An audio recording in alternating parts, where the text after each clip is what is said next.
Good afternoon. It's Friday, the 1st of December 2017, just after 1 o'clock. Welcome to UK Column News. I'm your host, Brian Gerrish. With me in the studio, of course, Mike Robinson. And we're delighted to be joined today by David Scott with Northern Exposure. And he tells us that the snow is already on the hills around him in Perth, and it looks very pretty. Yes. I'm just going to say, I'll remind people at the end of today's news, I will be using my new UK column pen. We're delighted that supplies have arrived, so we'll be able to fulfill those orders. If you haven't already got a UK column pen, you need one because the pen is mightier than the sword. Good stuff. Well, let's look at the pen from Veterans for Britain then, because they have said that the EU has finally come clean on the future UK-EU military objectives, but risks remain. They say some of the comments by Michel Barnier at the Berlin Security Conference a couple of days ago were welcome. They say in particular in saying any voluntary participation, the UK in European defence will confer rights and obligations in proportion to the level of this participation. They're saying that he's indicating that UK participation is on an ad hoc basis and missions could generate corresponding engagement at the political level, and they think that's a good thing. Clarity is needed, they say, on this point, but it does seem that the approach is heading towards a flexible structure rather than seeking to tie the UK down in fixed EU treaty obligations. Well, I thought this speech was worth just going through in a little bit of detail, because I question whether that's exactly what was going on. What did he say? He said, more than 500 days ago, the United Kingdom took a sovereign decision to leave the European Union and bring to an end 44 years of common history. To many of us, this came as a shock. To many of us, this came as a great shock. It was a decision taken against the backdrop of a strategic repositioning by our American ally, which has gathered pace since the election of Donald Trump. We need to take our fate in our own hands. In the face of threats that are increasingly diverse, intrusive and global, the heads of state or government decided to defend their continent by making common cause, giving priority to the protection of 440 million citizens, corresponding to the demands from 3/4 of our compatriots who want Europe to play a bigger role in security issues. He said, for the first time since the failure of the European defence community in 1954, we are witnessing an unprecedented effort to establish a defence and security union. And he said, and this defence and security union will have to be developed without the British, since on 30th of March 2019, the United Kingdom will be, as is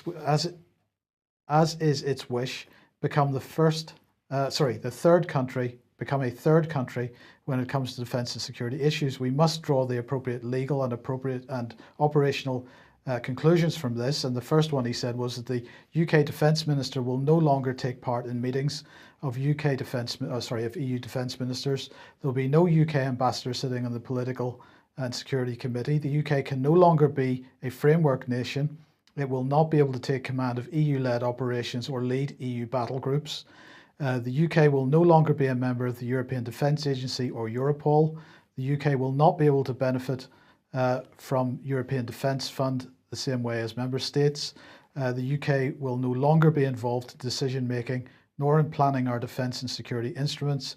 Everything I have just said is the logical consequence of the sovereign choice made by the British. We regret this vote, but we respect the choice that's been made. He then went on to say in 2018, we will have to work on the framework of our new partnership with the United Kingdom. So they regret that we're leaving, but they have to work on the new partnership after and only after the detailed arrangements for and the principles of an orderly separation have been agreed.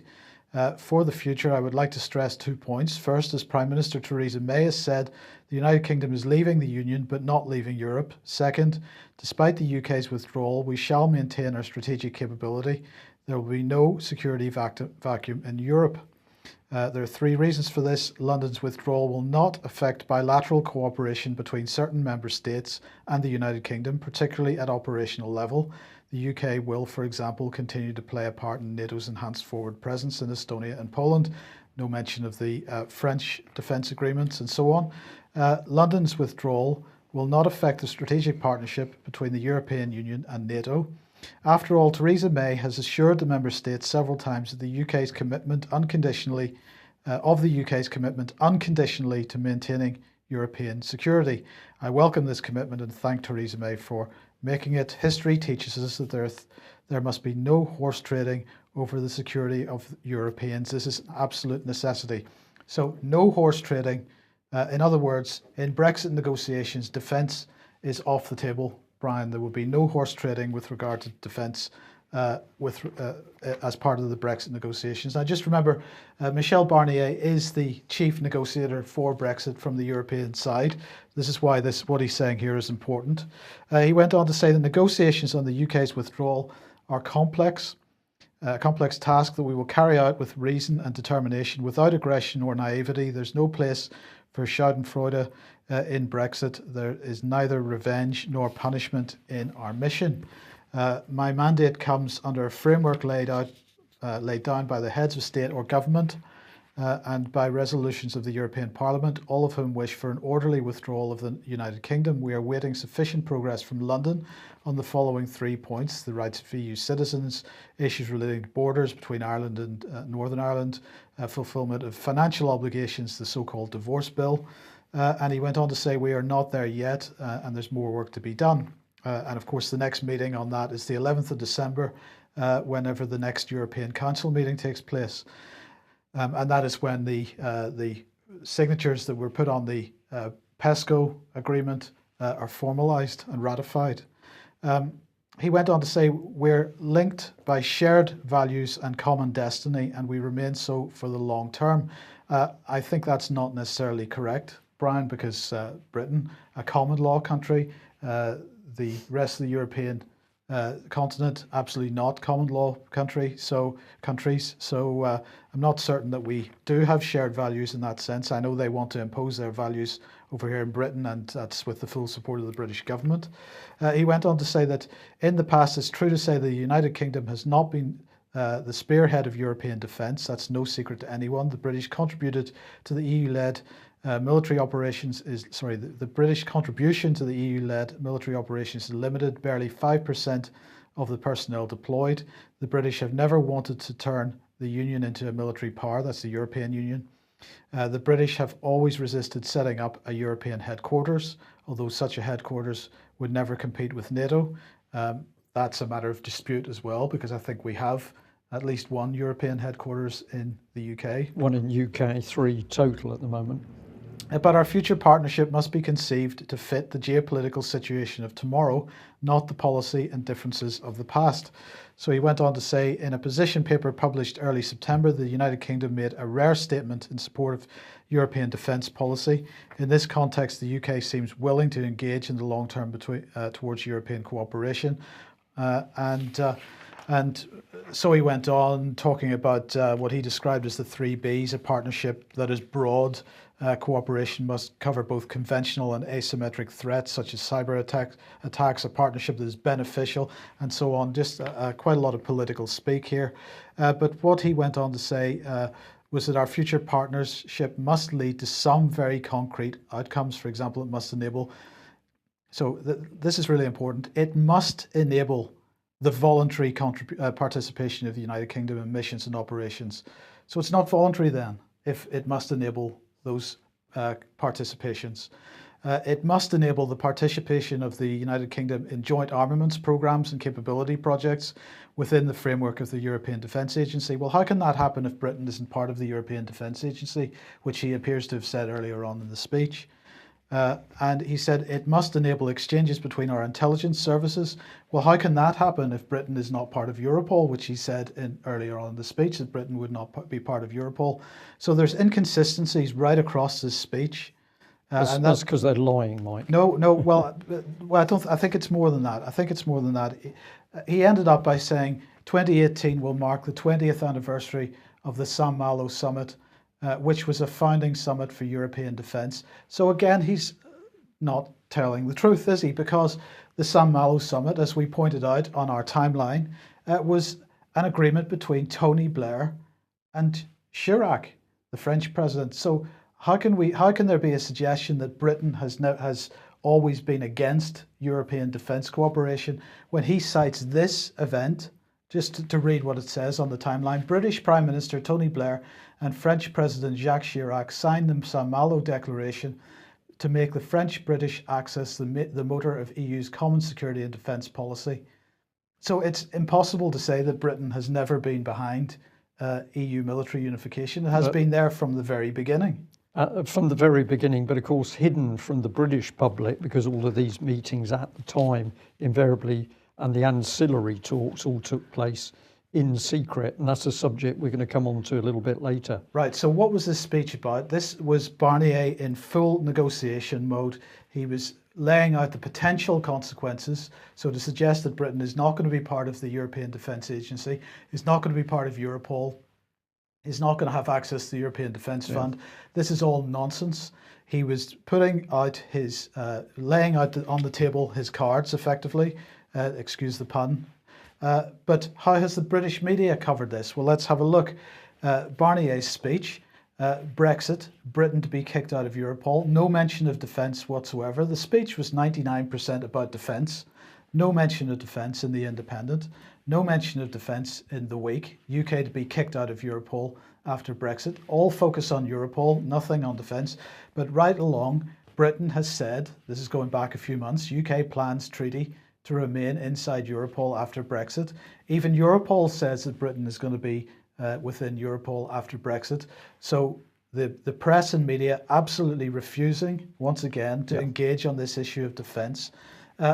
Here is the Mail's take on it. Defence Secretary Gavin Williamson tears into Eurocrat Michel Barnier for accusing Britain of abandoning Europe in the fight against IS terrorists. Now, I've spent quite a bit reading what Barnier said. So here is what he said about IS. He said it was a decision that came 6 months after the French Minister of Defence issued a call for solidarity to all his European counterparts to join forces to fight the terrorism of Daesh. That's it. That was the word Daesh was used once in the entire speech, but the focus of the Mail and the focus of Gavin Williamson was to divert attention away from the defence issues. Absolutely. Let's not look at that in any way, shape or form. And I have to ask, Brian, is there effectively a D notice on this issue in the mainstream press? I think pretty close to it, Mike. If we give David a chance to speak on this one, and then I'm going to cover a little bit more about what's going on inside the Conservative Party. But what we are seeing is a complete shutdown. They are terrified that the truth is coming out now. There is no Brexit. Britain's military to be absolutely ripped apart in order to help create this unified EU military structure. And there's panic. We're even getting some people inside the Tory party now talking to us. This is unique. We've talked about the BBC starting to break ranks and pass information to the UK column. It's finally happened with the Tory party. David Scott, what do you make of it? Well, he doesn't mention PESCO. I mean, it's strangely missing. This is the vehicle by which European military union is to be delivered, and PESCO has certain features which are extremely relevant. One of these is the arrangement for what they call third countries. That would be us, right? And it's built in from the very foundations of this, that third countries can be part of PESCO on a ad hoc basis, an a la carte basis. You can agree whatever level of involvement you want. So everything's therefore open for negotiation. And they've very much got their eye on British military capability as part of this, and they make that quite clear. And the other thing is the purpose of the whole PESCO process, the political purpose, is to be able to impose European will, European policy, European values, and European interests in the neighbourhood. And the neighbourhood includes the Ukraine and Syria, amongst other places. Libya, quite possibly as well. So this is the military arm of a European foreign defence policy. So how can you be a third country in that and maintain any independence? It's completely incoherent. Well, you can't is the answer, I think. That's certainly true. I'll also say that lady in our chat box, while you've been speaking, David, pointed out that the UK pledged £3.5 billion to EU defence research in July this year. So vast amounts of British money still being diverted straight into the European Union. This is not going to firms in Britain. This is not helping British people with jobs and the training. This is diverted straight into the very EU, which supposedly we're leaving. Sorry, just you wanted one final comment, David? One final comment in praise of Brexit. What Brexit has done, for all the politicians who are trying to subvert it since the hour it happened, what Brexit has done is flushed a lot of this into the open.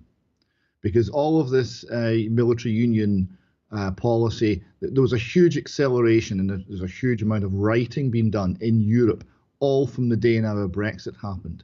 Because it's forced the policy, which was going along quite nicely under the radar, no one was noticing, very few were.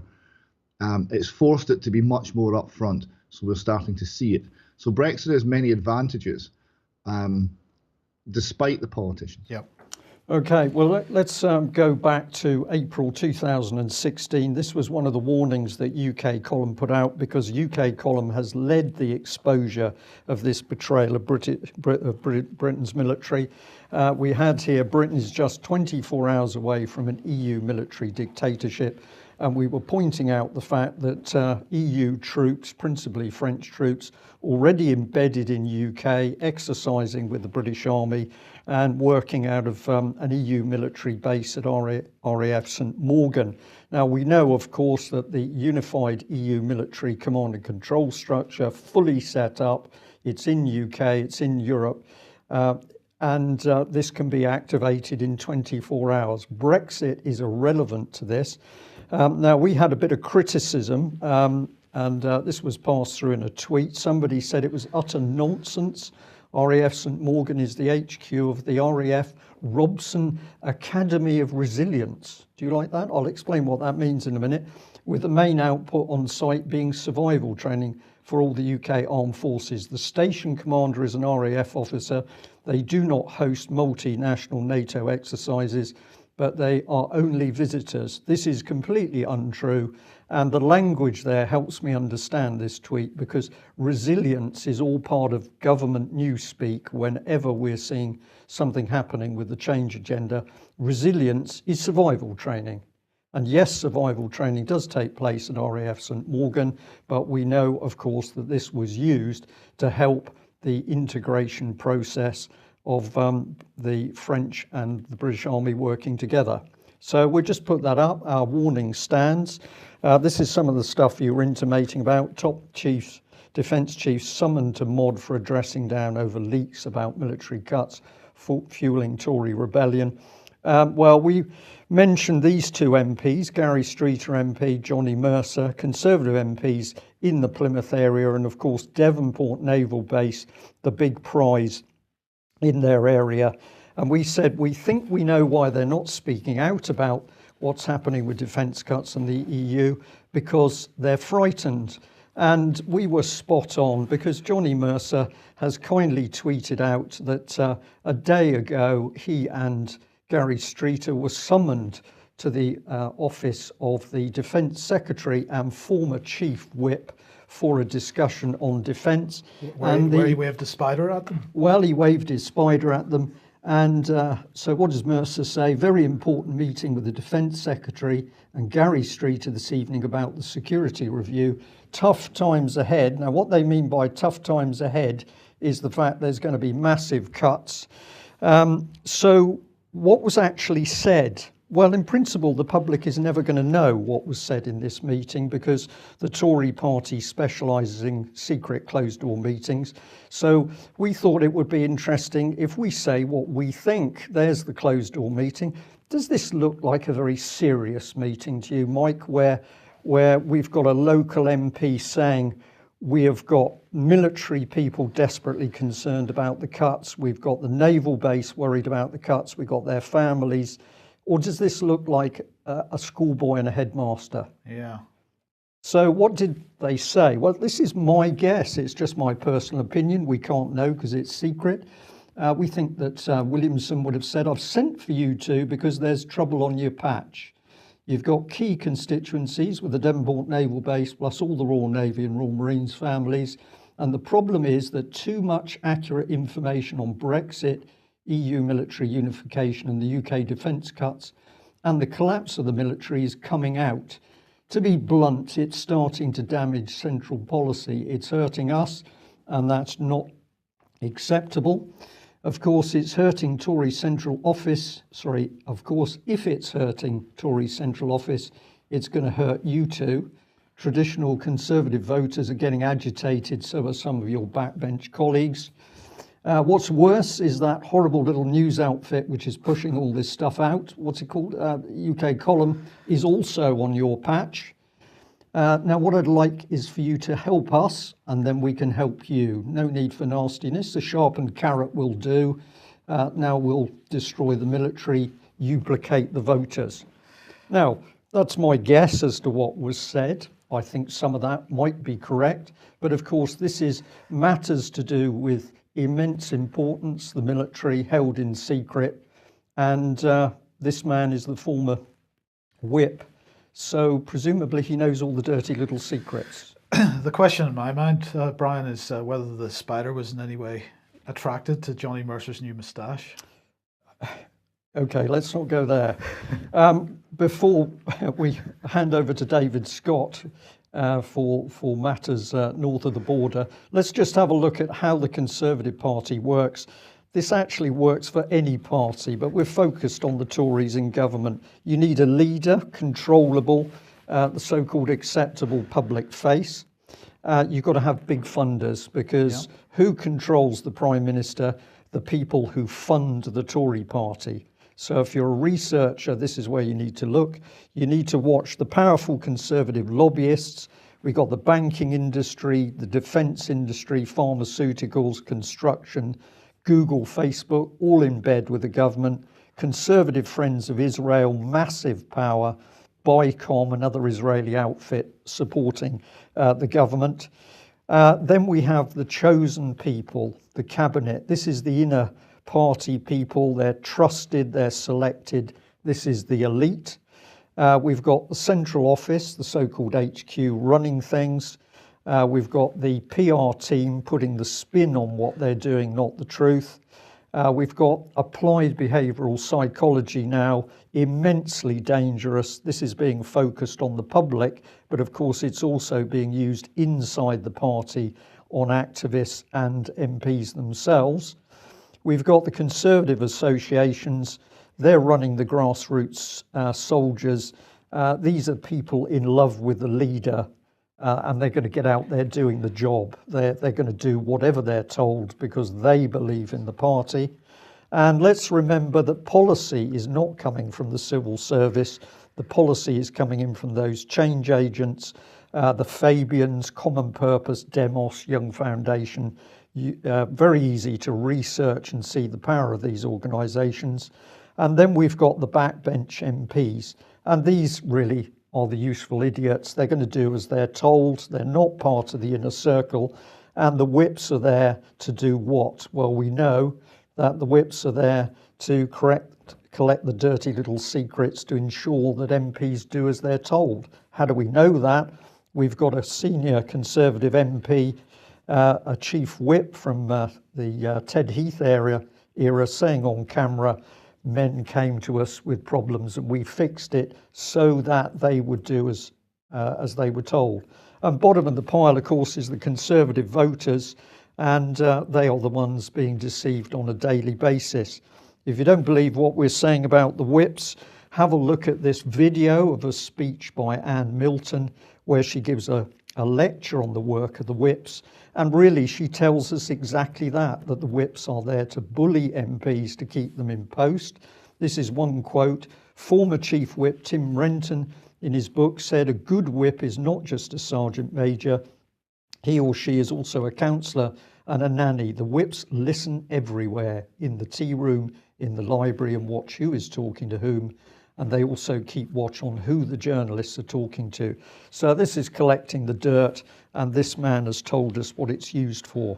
So it doesn't matter what party, that is the system in the Conservative Party. It works in the Lib Dems, it works in Labour, and I suspect, David, it would also be correct for the SNP. Oh yes, the SNP have suspiciously iron discipline.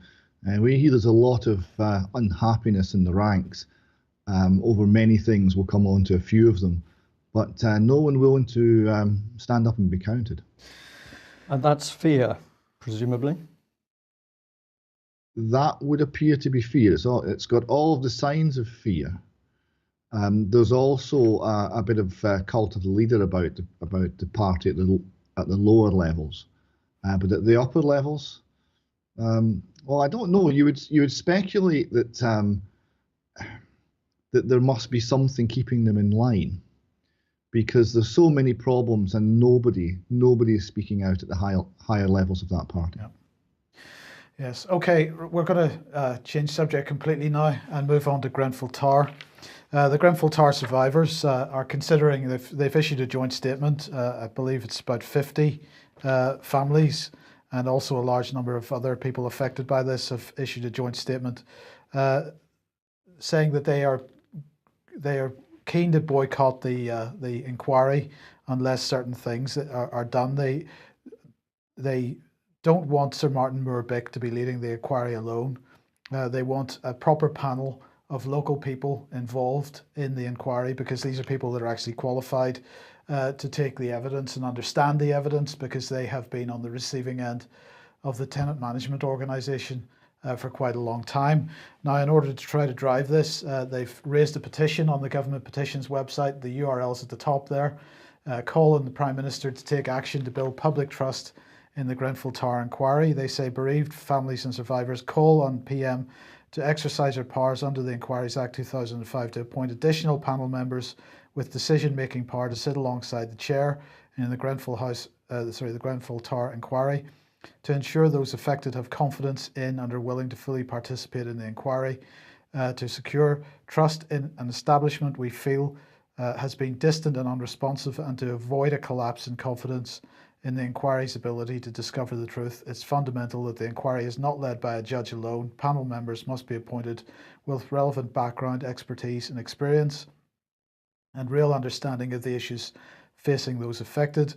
And also legal representatives of bereaved families see all evidence from the start and are allowed to question witnesses at the hearings. Now, as a rule, we don't normally support petitions, but I think in this case, I would encourage everybody that's watching and listening to sign that petition and give people all the help that they can give, because this issue does need proper scrutiny and a proper inquiry to take place. David, have you any thoughts? I've one little bit of information for you, Mike. I received a letter from the Information Commissioner on the 23rd of November regarding a complaint I'd made concerning the refusal of the Royal Borough of Kensington and Chelsea to respond to a request for information. I'd asked them to release the structural engineer's report on the fire damage condition of Grenfell Tower. The complaint has been requested, requesting a structural engineer's report. They write, the Commissioner's decision is that the Royal Borough of Kensington and Chelsea has breached Regulation 5.2 of the EIR, Environmental Impact Regulations, by failing to respond to the request. The Commissioner requires the public authority to take the following steps to ensure compliance. Issue a substantive response to the complainant under the terms of Regulation 5.1 of the EIR. This requires a public authority to either disclose the requested information or issue a refusal notice under the terms of the EIR, and it gives them 35 calendar days to do this. I'm waiting with interest. And how much longer are you going to have to wait? 35 days from the 23rd of November, so just before Christmas, or just after Christmas, or round about Christmas. So, okay, so hopefully by the time we come back after Christmas, we'll have an answer. That would be the intention, yes. I'm hoping it'll be a Christmas present. Okay, and what if they don't respond to this? I mean, they have responded to nothing on this issue so far, so if they don't respond to this, what's the Information Commissioner able to do at that point? I think it goes to sort of essentially contempt of court type proceedings at that point. I'm not entirely clear on what his enforcement powers are, but I think they're quite substantial. So I'll try and get some information for you for the turn of the year if we don't have a response. Okay, thank you. Okay, well, Grenfell community suffering, many communities suffering across the UK.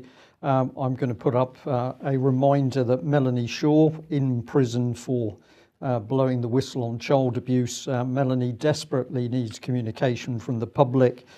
She's still suffering. There's the contact details. Send her a letter or just a postcard if you can manage that, because this really is this lady's lifeline. Christmas cards might be appropriate. And Christmas coming up, so Christmas cards as well. Okay, David, let's move on to Scottish issues. And, well, things not so good regarding the police in Scotland. We're starting off here. Cops, HR chiefs earning £1,000 a day blasted guns at training base after being hired to turn around skint force. Well, a typical headline from The Sun, but the point here is that people using a gun range outside the normal rules and regulations. And this was in June. This was in June 2017. But there wasn't an awful lot learnt from that, it would appear. Just to let you see where this is going, we've got two people who are brought in to stop the constant hemorrhaging of money and to improve the business management of Police Scotland. These are people brought in on the admin side. They're given a 3 days shooting down at the gun range so they can try out the machine guns. This is a waste of time and money for everyone concerned, so it's not so good. But it gets worse. The next slide. A police officer has now suspended following criminal allegations. Right. Now, as with everything in Police Scotland, it's somewhat opaque as to what all of this means. But we had an assistant chief constable, ACC Higgins, who is responsible for operational support, custody and criminal justice divisions of Police Scotland, has been suspended. Criminal action is mentioned, and gross misconduct is mentioned. And again, some of this concerns shooting and shooting ranges and people who shouldn't be having time spent playing with the machine guns doing just that. I've heard claims that some of the Police Scotland officers were posting things on Facebook carrying pictures with them with two machine guns in a pose reminiscent of Lethal Weapon. Those Facebook posts have since been removed, but you can understand the concern of the public if Police Scotland are treating firearms with this sort of abandoned and boyish attitude. It's notwithstanding the cost, insurance issues and related matters. It just indicates an approach, a mindset, David, which is contrary to good policing. But in the meantime, they are continue to have to apologise for failing people. And how many times does Police Scotland have to apologise or have to fail before anything gets done about it? Well, the reason I'm putting this in is it's an older story, but you have to remember the history of Police Scotland. It's just been from one crisis to another. This is the Lamara Bell case where a woman lay in a car next to her dead boyfriend for 3 days and subsequently died in hospital due to the effects of that delay in finding her. And that was an accident that had been reported to Police Scotland, and the details not taken down properly, and the car was not located. And it was just off a motorway, just off the M9. You also have the Sheikh O'Bail case and the concern over death in custody, which is becoming ever stronger. Again, nothing's been done on that. There was a delay of some 30 days before the officers concerned were even interviewed, completely contrary to every aspect of good policing. Nothing's been done on that. So the concerns mount, but as these concerns mount, the suspension of more and more people at high level, including the chief constable. Let us not forget the chief constable now has 5 allegations of misconduct so grievous it would be a dismissal matter against him, and he's on gardening leave while these investigations continue. But it's okay because the force leadership is in good shape, according to this article in the Telegraph. Yes, the minister responsible with his finger on the pulse says there's nothing to see here. Everything's fine. Michael Matheson says we are good. There's no worries. We're absolutely fine here in Police Scotland. Nothing to see. Move along.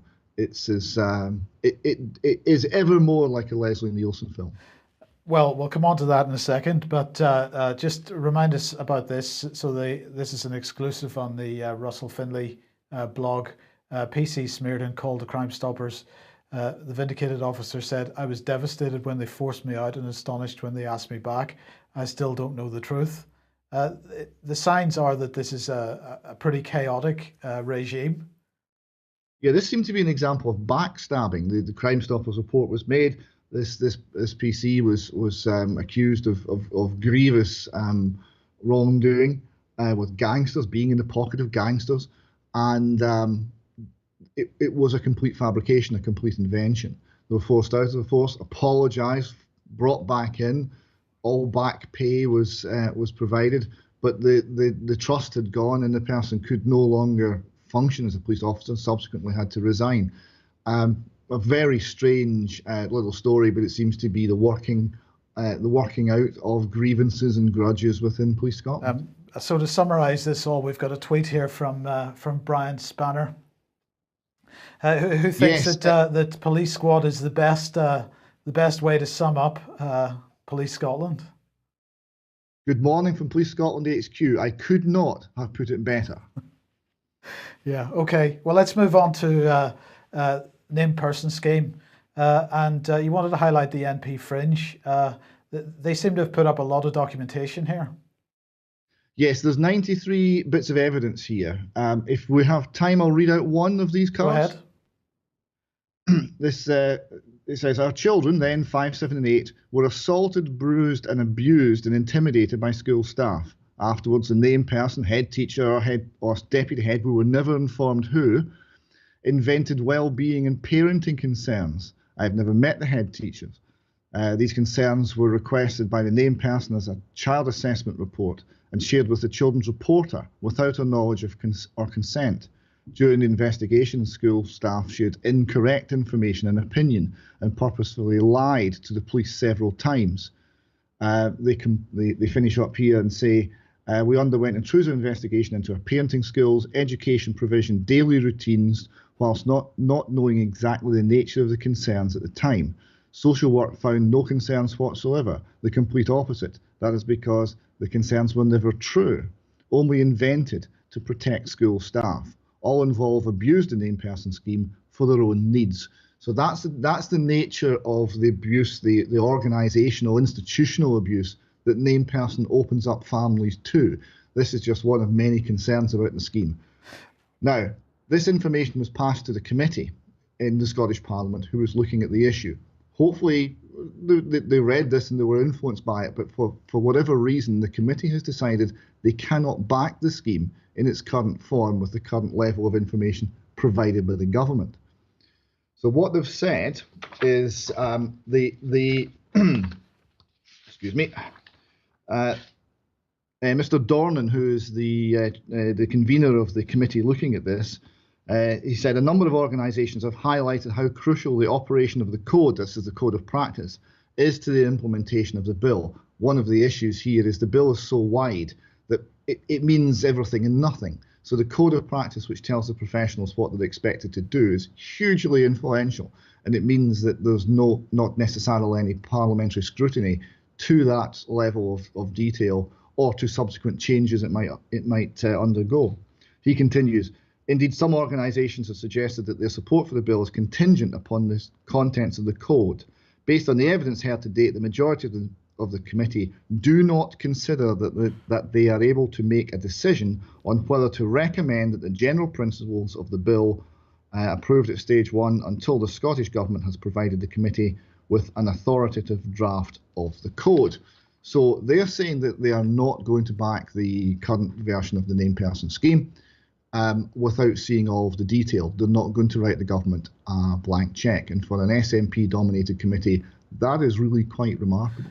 Right, so that's fantastic news. Okay, well, let's look at the Scottish Child Abuse Inquiry. A couple of stories from the BBC here. An orphan, I guess this is evidence coming into the inquiry. Orphanage boy molested in toilet cubicle, and then another one that a boy died from a beating from a nun. But what's interesting is that Peter Cherby has done a great job again, and he is highlighting that the inquiry chair in Scotland seems to have connections to big banks, David. Yes, the work of the inquiry goes on, and Smilham House has revealed this is the place where there was 300 skeletons found in a mass grave, but they all died of natural causes, and although they weren't recorded, or most of them weren't recorded in official records, there's nothing to see here. That's Smilham House. The sort of abuse that's been recorded is just horrendous. Even before you get to sexual abuse, the children were beaten, they were stripped, they were tortured, they were locked in baskets, they were kept in laundry baskets, locked up in one case for 4 days. Just horrendous abuse, and this abuse led to the death of at least one child, and we must assume many more. So some information is coming out via the inquiry. It's doing some good, and it should be applauded for that. We have to remember that only 300 or so survivors have actually contacted the official inquiry, and this is one of the problems. It's not gained the trust of the victims and survivors. But such information as it's providing, we should welcome. But again, the head of the inquiry, Lady Smith, a woman that we've got major concerns about because of her conduct over the Holly Gregg Robert Greene affair, where we've called on her to release the tape of Robert Greene's trial to see what's actually on that tape, because the official court records, we're convinced, based on 5 or 6 independent witnesses who were all in court at the time, the official record of that trial has been altered. Now, there is an audio tape. The audio tape has not been released. Lady Smith has heard it. She wouldn't let Robert Greene hear it. So we think that's worth looking a little more closely at her. And lo and behold, well, she's certainly, it's not relevant, strictly relevant here, but she's extremely well connected with banks and holds financial interests in many, many banks, including the Goldman Sachs and Morgan Stanley and all the rest. Okay. All right, David, thank you for that. Thank you for that. If I could, just before we leave the Scottish Child Abuse Inquiry, one other piece of information for you. I have here a letter written by the inquiry to the solicitors representing Janine Rennie and the Wellbeing Foundation, Wellbeing Scotland charity. Now, Janine spoke at the opening event of Fresh Start Foundation, the launch event in Edinburgh, which was in October. And this is the Scottish Child Abuse Inquiry writing to threaten her over her speech that she gave at our event. They go through various pieces of her talk, which they quote verbatim. They have transcribed it from the video that we produced. And they then say the following. He said, "We are very concerned about the foregoing statements." Incidentally, the foregoing statements all seem to be accurate, right? But they say, "We are very concerned about the foregoing statements, that they were intended to deter people who might otherwise come forward from providing evidence to the inquiry, or to discourage those who have already done so from cooperating with the inquiry, or in any event and circumstances where Mr. Rennie knew or believed it was likely to have that effect. It is so important that this does not happen, that the Parliament has provided that it is an offence to do so. Section 35(2) of the Inquiries Scotland Act 2005 states, a person is guilty of an offence if during the course of an inquiry he does anything that is intended to have the effect of preventing any evidence, document or other thing being given, produced or provided to the inquiry panel, or anything else he knows or believes is likely to have that effect." Now, they're threatening this woman with legal consequences, with criminal legal consequences, and telling her that she's committed an offence. Now, I understand what they're saying here. They're saying that it's an offence to prevent people from giving evidence at a public inquiry. And they're saying, well, if you provide accurate information about our conduct of our inquiry, by providing that accurate information, you make us look so bad that nobody would trust us. That will dissuade people from coming forward to the inquiry. And dissuading people by providing accurate information is just the same as prevention, and you have committed an offence. It's ludicrous. It's a horrendous position. It's basically saying that we have formed this inquiry. No one in the world is allowed to criticise this inquiry, otherwise they will be guilty of an offence under Section 35(2) of the Inquiry Scotland Act 2005. It's an assault on free speech. It's very concerning indeed. Absolutely. Okay, thank you for that. Now we're going to end on this because tomorrow is International Day for the Abolition of Slavery. Well, this is great stuff. Slavery is not merely a historical relic, according to the UK government. According to the International Labour Organization, more than 40 million people worldwide are victims of modern slavery. Although modern slavery is not defined in law, it's used as an umbrella term covering practices such as forced labour, debt bondage, forced marriage and human trafficking. Essentially, it refers to situations of exploitation that a person cannot refuse or leave because of threats, violence, coercion, deception and/or abuse of power. Well, no problem, because International Development Secretary Penny Mordaunt has announced that UK aid is going to help over 500,000 vulnerable men, women and children around the world who have either survived modern slavery or are at risk of becoming victims. And this is ahead of the International Day for the Abolition of Slavery. She has condemned modern slavery as a global disgrace and pledged the UK's long-term commitment to stamp out the practices abroad. So, Brian, how do you think she's going to do that? You don't know. Yes, good. That's good. That's perfect. I have no idea because I don't believe anything these people say. No, it's perfect. It's perfect. Well, what did she say? She said the continued trade in human beings is global disgrace. Is simply not enough.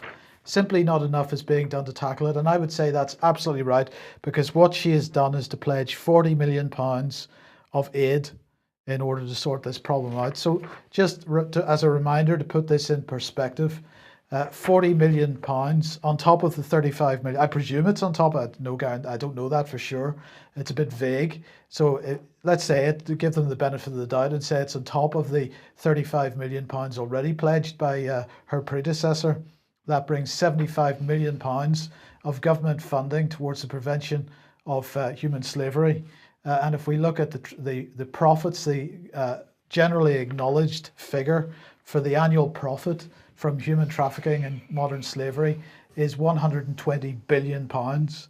So that's 75 million pounds in order to prevent a profit of 120 billion pounds. How can that possibly work? Well, it's just spin. It's obscene. It's obscene. It's spin, and we've shown very clearly in our wiring diagram how the Conservative Party really runs. David, we're going to say thank you very much for joining us. I know there's more to report around the child abuse in Scotland. We'll save that for next week. Thank you very much for joining us. Now, before we allow our viewers to go, to use that expression, I'm just going to remind you that we have taken delivery of a new package of UK column pens. We've offered those at £3.50, which includes postage and packaging. So if you haven't ordered one, please do. If you've already ordered one, it should be with you early next week. And we'd also like to say we're aware that there is a significant number of people who are now regular UK column viewers, but they are not contributing in as much as they haven't taken out a subscription and they haven't made a donation. So we are going to push very forcefully at this. We have regular viewers who are helping and supporting the UK column. If you're watching and you're not helping us financially, well, you're not helping at all. And of course, it's preventing us from expanding UK column news, which we feel is clearly starting to make a difference. And the fear within the Tory party is part of that. I'm just going to risk this, if I may. One to go, Mike. I just wanted to end on a slightly happy note. I believe I'm looking at a blatant knee touching exercise here by Monsieur Macron. Thank you, Monsieur Macron. Does appear to have his hand on that gentleman's knee. I think this is a sacking offence. It could be fake news. We're not sure. Thank you very much for the person pointing that out to us. That's it for today. We will be back at the same time on Monday. Bye-bye. Bye-bye.